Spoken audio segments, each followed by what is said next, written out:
আমার কথাগুলো বিশ্বাস করা তো দূর, একবার শোনার প্রয়োজন বোধ করলো না।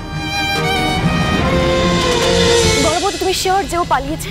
তোমায় কে বললো এই কথাটা? এই তো কদিন আগেই তোর বড়দা ভাই তোর ছোটদা ভাইকে বলছিল ড্রয়িং রুমে বসে, আমি তো সামনেই ছিলাম তাই শুনলাম। আচ্ছা শোনো বড়বৌদি, যত তাড়াতাড়ি সম্ভব পিকলুদার মায়ের সাথে তুমি কথা বলো। ও কোথায় আছে, কি করছে, সমস্ত খবর আমার লাগবে, বুঝতে পেরেছো? হ্যাঁ হ্যাঁ সে ঠিক আছে বুঝলাম, কিন্তু জন্মদিনের দিনে এই সমস্ত কথা নিয়ে তুই হঠাৎ করে পড়লি কেন? আর এতদিন পর ওই পিকলু ছেলেটাকে নিয়ে তোর মাথাতে এসব কথা আসছেই বা কেন? আমি তোমাকে পরে সব কিছু বুঝিয়ে বলবো বড়বৌদি, আমি শুধু যা বললাম সেটা করার চেষ্টা করো। হ্যাঁ, কিন্তু লুকিয়ে, কেউ যেন জানতে না পারে। পালিয়ে গেলেও মায়ের সাথে নিশ্চয়ই যোগাযোগ রাখবে পিকলুদা। বড়বৌদি, পারলে না পিকলুদার নাম্বারটা জোগাড় করার চেষ্টা করো, ওকে খুঁজে বের করা খুব দরকার। কেন কেন বলতো রানী, কি হয়েছে? মানে কোনো গন্ডগোল করেছে ছেলেটা? আমায় বল না কি হয়েছে রানী। পরে বলছি, আমি এখন রাখছি বড়বৌদি। হ্যালো হ্যালো রানী। আচ্ছা, ফোনটা কেটে দিল।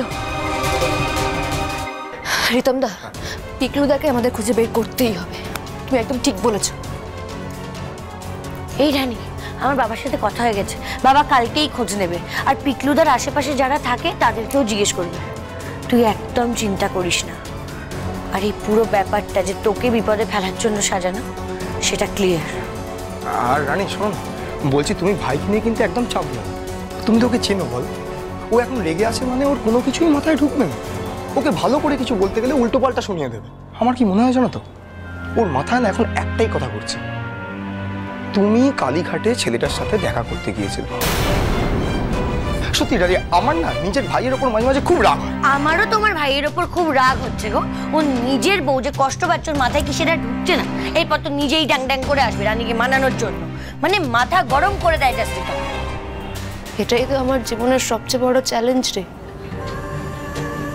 আমি অনেক কিছু ছেড়ে দুর্জয়ের হাত ধরেছি, বাবার কথা না ভেবে আমার জীবন দুর্জয়ের সাথে জড়িয়ে নিয়েছি। আর আনিশাদির জন্য আমার আর দুর্জয়ের জীবনে কম সমস্যা হয়নি। কই, আমি তো দুর্জয়ের প্রতি বিশ্বাস হারাইনি, বরং প্রতিটা ক্ষেত্রে দুর্জয়ের উপরে বিশ্বাস রেখে আমি আনিশাদির সাথে লড়েছি, পরিস্থিতির সাথে লড়েছি। আর আমার অবস্থাটা দেখো, কাকে কান নিয়ে চলে গেছে বলে কাকের পেছনে দৌড়লো আমার বর। আমার কথাগুলো বিশ্বাস করা তো দূর, একবার শোনার প্রয়োজন বোধ করলো না।